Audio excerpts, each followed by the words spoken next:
Good afternoon. Today, Vari, Melvin, and Lexi will be doing a multimedia presentation on the case study of Valley Technology Incorporated. It will be addressing the main concern in which VTI is facing. The purpose of this case study is for HR Manager Jan of Valley Technology Incorporated to reduce capital costs and balance business efficiency while still having compassion for employees. Jan's focus is the long-term success of the organisation, morale, and performance of the employees in the event of reduction in force. Valley Technology Incorporated history. As quoted by CEO Bob Kuhler, Valley Technology is successful only because VTI has the most talented, well-trained, and rewarded employees in the industry. VTI's headquarters is located in San Jose, California, with various offices scattered throughout the United States and was established in 1992. VTI is an organization that specializes in computer storage devices. VTI became public in 1998. Their workforce had grown significantly since in the last year, the share prices have been volatile, going from $28.13 in February to $45.33 in June. With a company culture that is heavily employee-orientated, the company values the relationship with its employees and it gives much importance to employees' welfare. VTI has a global workforce of 6,500 regular employees. The tape storage division has approximately 700 employees. In the previous RIF exercise, the tape storage division lost 79 employees through early retirement process. Cost savings methods. Human capital. Human capital is the act of reducing the costs associated with human capital within an organization, with the goal to improve existing business structure financially. Case study strategies. Reduction in force. Reduction in force is where the employee's position is terminated without replacing them. It is to reduce the headcount of employees to save money. The strengths are that it's more cost-effective than early retirement by 3 times the amount and streamlines employment by having the most effective and high performance retained. Weaknesses involve that it may create a negative experience for employees and affect morale with the company. It may also increase the work for retained employees. Early retirement. Early retirement is where an employee retires earlier than retirement age and given a payout for doing so. The strengths can be that it is seen as a nice option for staff, the company looks favourably. The weaknesses involve that it's an expensive strategy, employees taking early retirement may find it is difficult to find new employment, and loss of expertise of the long-term employees. Voluntary leave of absence. This is where the employee agrees to leave for a specified amount of time that is usually 6 to 12 months. After this time, employees can return to the company. The strengths involve the talented staff can be retained to come back but not paid during that time. The company saves money and is potentially in an improved condition to retain them. The job security for employees to return is another factor. Weaknesses are short-term strategy with minimal employees choosing this option and staff may choose to not come back. Redeployment. Redeployment is the alternative to redundancy. An employer may transfer the employee to a different position within the business. Strengths involve it's the most cost-effective option as there is no severance package. Employees continue to be employed and retaining the organizational knowledge because employees are staying within the company. Weaknesses can be, depending on the role, retraining staff can be costly. Staff may not have the capacity to retrain for a different role, and staff may not be happy to leave their previous role, which results in a lack of engagement. Standardized unit level cut. This is where each manager in the unit reduce costs by 20%. Decisions and admin process implementation is up to the manager's discretion. The strengths are that the unit costs are reduced. Weaknesses can be that the manager's discretion may not be in the best interest of the business or not streamlined. This can put pressure on managers and can lead to profit losses. Additional strategies. Natural attrition is not hiring replacements for staff who exit the company. Hiring freeze. Companies on average lose 20% of staff per year. Strengths here involve it prevents layoffs that can negatively impact morale. The weaknesses are it can increase the workload for existing employees. Remote working. This is where employees are working from other locations other than the central office. Strengths involve flexibility for employees, less costs associated with rent and other amenities. Weaknesses can be employees may take advantage and performance may suffer. Increase in technical difficulties and disconnection between staff. Reduce wages. This is where employees take a cut that reduce their wage. Strengths include employees getting to keep their job, but weaknesses are the employees must agree to the pay cut and may be bad for morale. Employee voice. This is the influence of organisation decision making by employees. This can be done by feedback, surveys, and consultation periods when restructures are announced.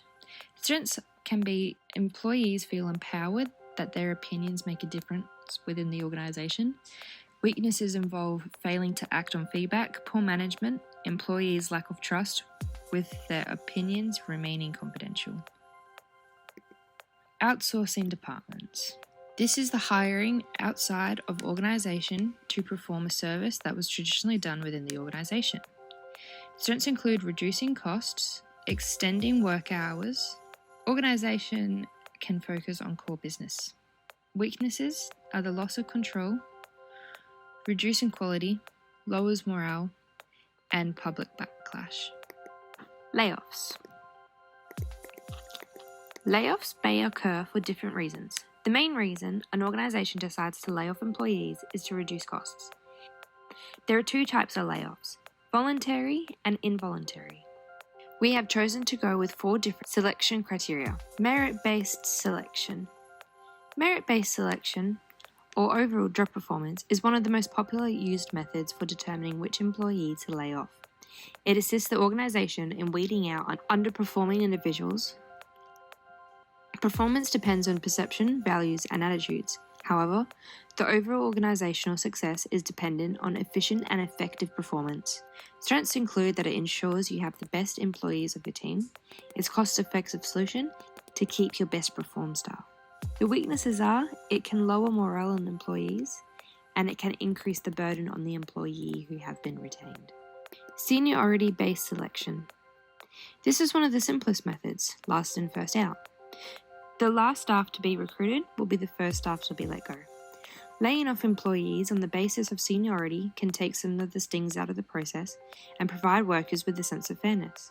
Most companies prefer to carry out layoffs on the basis of seniority. It can reduce the chances of any kind of complications on the legal side. The strengths include that it's keeping the experienced workers and it shows employee loyalty, while the weaknesses are that it's limiting improvements and it is keeping the highly paid workers. Employee-based selection. Employee-based selection focuses on giving the full-time staff at VTI more stability and security. The organisation's contingent will be the first to be laid off. It gives priority to the full-time or long-time employees in keeping their jobs. In this case of VTI, to dismiss 150 temporary employees in the tape storage unit. Even though they were hired to address the critical skill gaps with training and development, it will be a cheaper option to train the existing staff rather than keeping 150 employees who might seem like a wasteful resource. The strengths include that it can reduce lawsuits while simplifying HR procedures, and it's more time and effort put into their work. The weaknesses include that full-time employees involve higher cost, and terminating full-time employees will require extensive paperwork, and it may not be easy under a legal standpoint. Skill-based selection. Skill-based selection is keeping individuals with the most important qualities for the organization's success. Organizations need to have information on which employees have the right skills to stay and which employees need to be dismissed. There are a few selection criteria based on this skill selection, which will be described. Firstly, work design. Organizations must create people descriptions rather than specific job descriptions. These person files should include the abilities that an individual requires to be productive in their specific job. Secondly, selection process is best conceived of selecting people who fit into the organization's learning environment.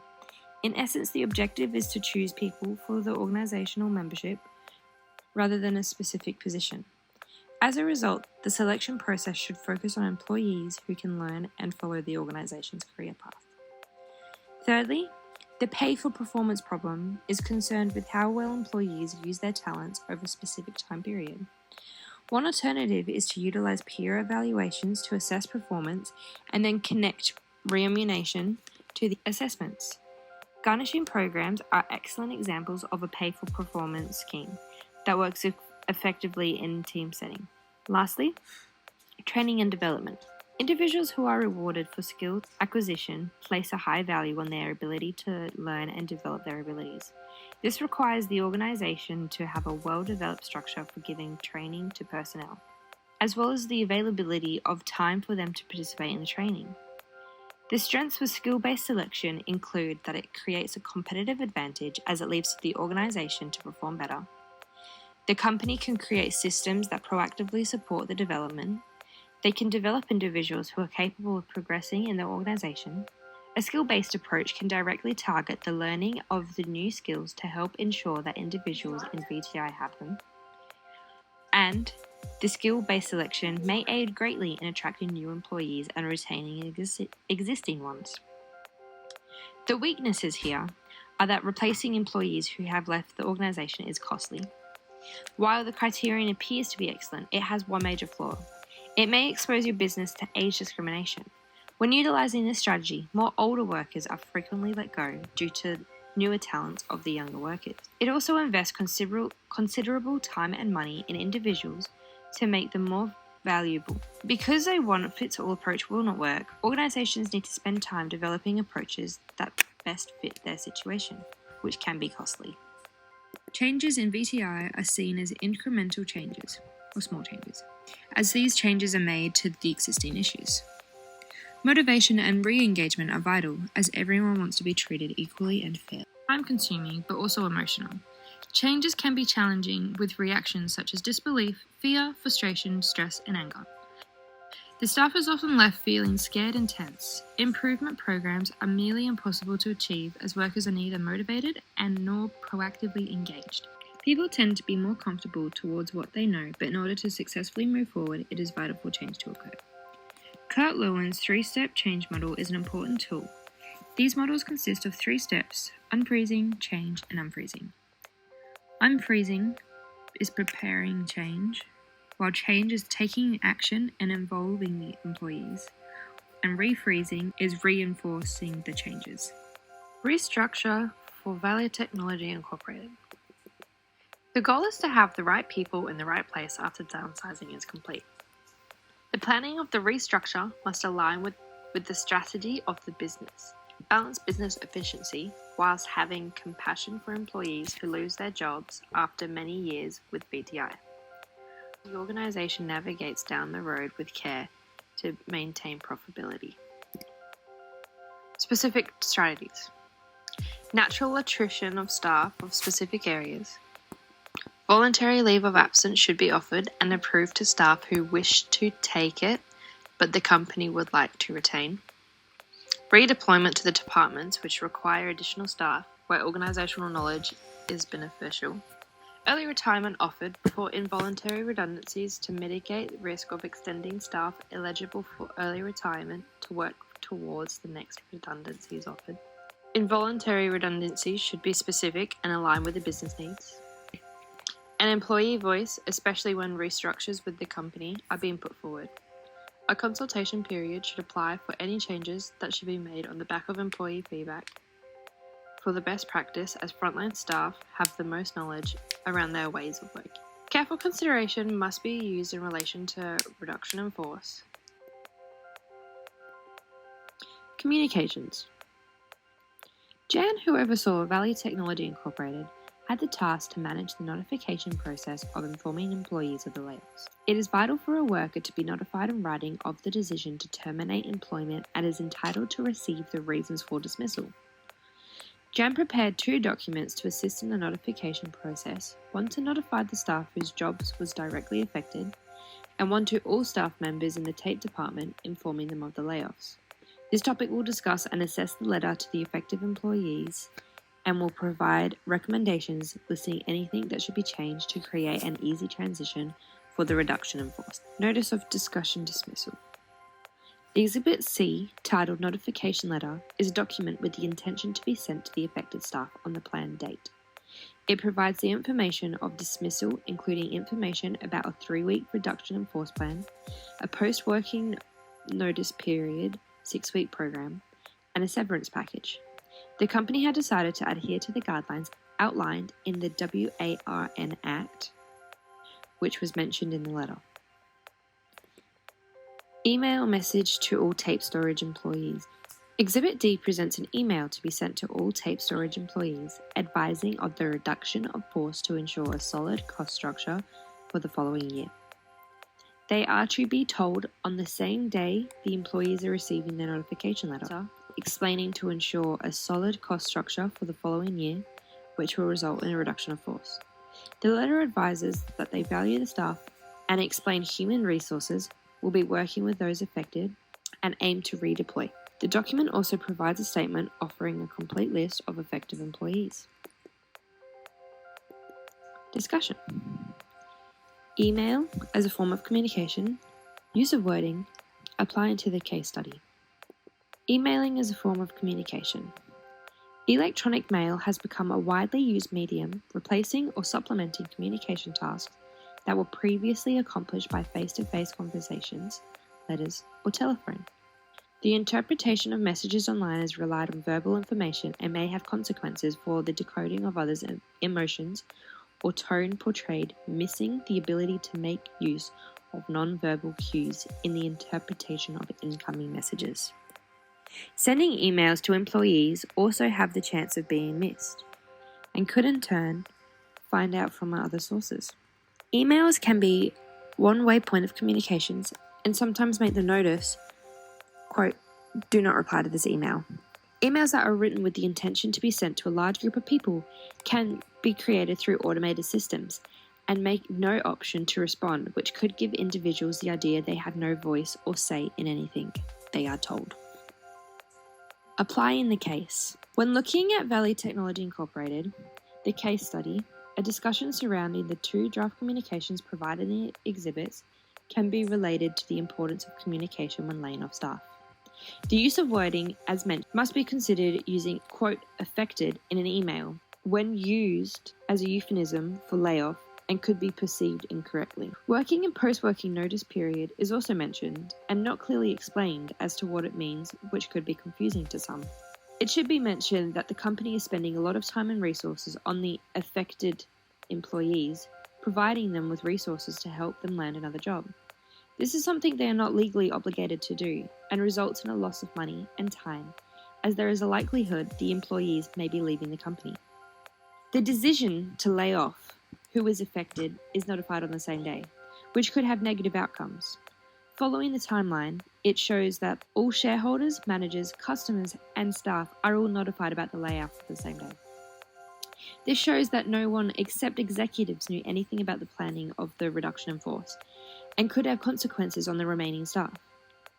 It is possible for several staff to not be present on the notification date due to leave and could hear the news indirectly. Recommendations. It is recommended to exclude the opportunity to obtain a list of affected employees. The people who are affected have been notified, and it should be confidential information, and the affected employees should have security of having their name out of the public eye. There should be a plan of outlining the goals for the document, which would include the formality, domain, tone, and intent of the notification letter to the affected employees. This is to ensure no words get misinterpreted. They should provide a different form of communication rather than email that can easily get lost or misinterpreted. A substitute could be having an in-person meeting with all employees and a follow-up email, not as the primary source of communication.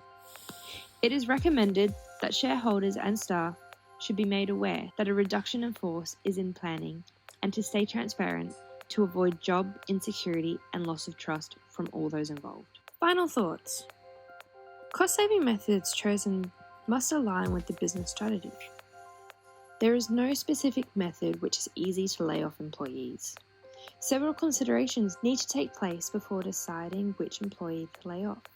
Even though change is inevitable, organisations must be adaptable to it. There is a large amount of planning and consideration that goes towards the process of notifying all staff about reduction in force. This concludes the end of the presentation. I hope you enjoyed. Thank you.